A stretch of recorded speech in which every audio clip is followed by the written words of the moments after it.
Okay, so we've all heard the exact same rules about gut health for, what, our entire lives. Eat some yogurt, maybe take a probiotic, and you're good to go. But thanks to modern genomic sequencing, we can finally look deep inside the microbiome.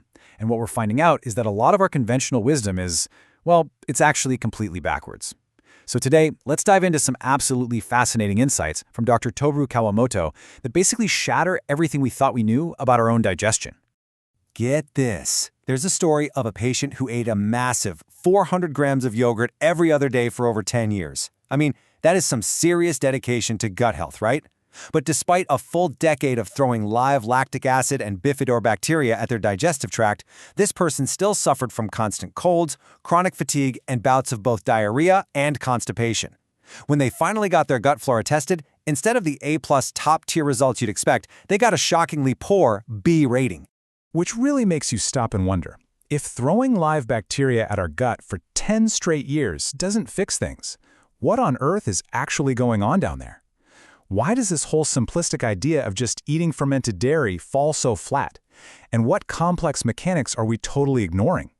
Well, to figure that out, we have to fundamentally reframe how we look at our own anatomy.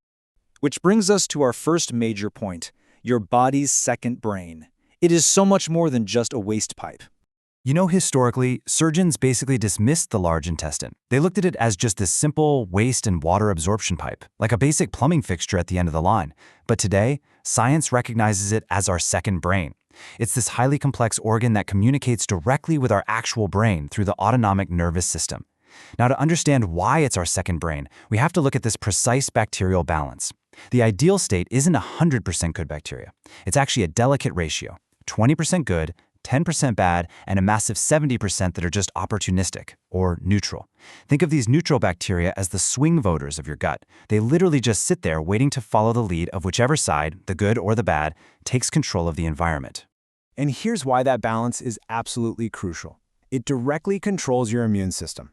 Specifically, the good bacteria in your gut regulate your regulatory T cells, and these are the cells responsible for stopping your immune system from totally overreacting. This explains why having good gut health can actually block viruses from entering the body and significantly reduce or even completely eliminate allergic reactions like hay fever and asthma. Your gut isn't just digesting your lunch, it's literally commanding your body's defense forces. Let's move on to the missing fiber crisis and see exactly why modern guts are failing us. So if our gut is this powerful command center, why are so many of us constantly feeling unwell? Why are we struggling with allergies and facing rising rates of colon cancer? Well, the stark reality is that our modern diets have drastically slashed our fiber intake down to less than half of what it used to be. For example, if you look at the pre-war Japanese diet, people were consuming 30 to 40 grams of dietary fiber every single day through vegetables, beans, and grains. Today, thanks to the westernization of diets, which are heavy in processed foods, refined carbs, and meats, most people are getting less than 20 grams. And honestly, a lot of people are barely even hitting 10. And here is the chain reaction of what happens when we skip that fiber. We're essentially starving our good bacteria. They don't just magically exist down there, they need fuel, specifically water-soluble fiber. When you eat fiber, the good bacteria ferment it and produce these magical compounds called short-chain fatty acids, mostly butyric acid.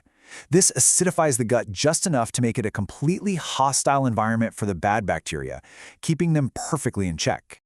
Now, a funny side note about these short-chain fatty acids, they can smell intensely pungent in isolation. Like we're talking the sharp smell of ginkgo nuts or really strong blue cheese. But inside your body, they are your absolute secret weapon for health. Not only do they make the gut slightly acidic to kill off the bad bacteria, but they also actively boost your metabolism to prevent weight gain. And incredibly, they trigger the production of the happiness hormone, serotonin.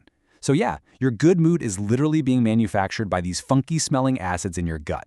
Which brings us to our third part, the 3-year-old window, and how we set this whole foundation.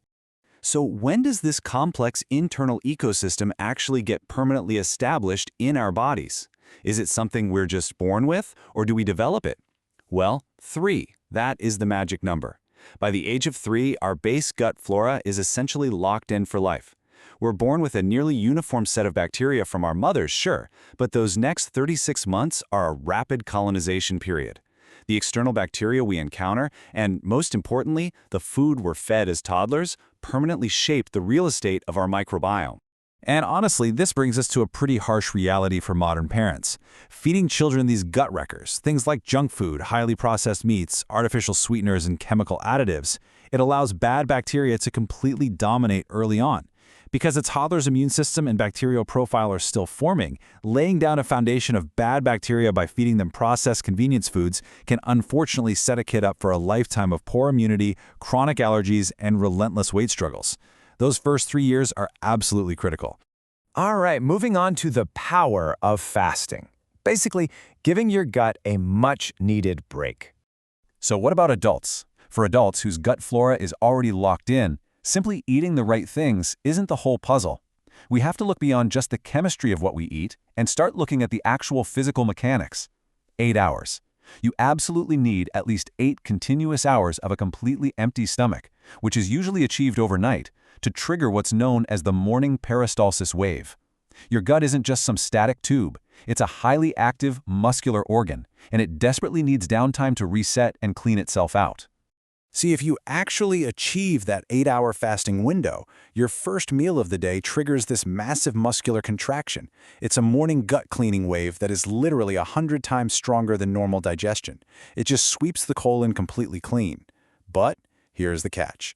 If you're constantly snacking or grazing at your desk all day or eating late at night, your gut never gets the signal to initiate this wave. And the result? Chronic constipation, built-up waste, and a complete malfunction of the hormones that are supposed to tell you when you're actually hungry or full.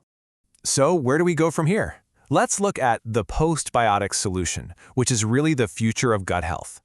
Okay, so we know the mechanics, and we know we need these good byproducts. But we also established right at the beginning that just throwing live bacteria, like our yogurt example, at the problem doesn't reliably work. Why? Because our harsh stomach acid kills most of them way too quickly. And this brings us to an incredible, cutting-edge breakthrough: postbiotics. Instead of trying to farm the bacteria by taking live probiotics and just hoping they survive the stomach acid, hoping they find fiber, and hoping they ferment it properly, we can actually just directly consume the beneficial byproducts they were supposed to make for us. It literally cuts out the middleman entirely. This is a massive game changer for so many people. Take GABA, for example. It's an amino acid that drastically improves sleep quality, and it's actually a postbiotic byproduct. Or take Equal, which is amazing for easing menopause symptoms. Normally, Equal is produced when gut bacteria ferment soy. But here's the crazy part. Only 50% of the population even has the specific bacteria required to make that conversion. If you don't naturally have those bacteria, eating all the soy in the world won't do a thing for you. But with postbiotics, anyone can bypass the bacteria entirely and just take the beneficial Equal directly.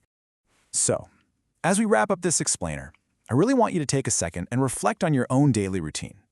We tend to obsess over every single gram of protein and every vitamin we take, but true health isn't just about what you put into your body. It's about how you let your second brain manage it. Are you eating enough fiber to fuel your good bacteria? And crucially, are you closing the kitchen early enough to let your gut rest, reset, and sweep itself clean?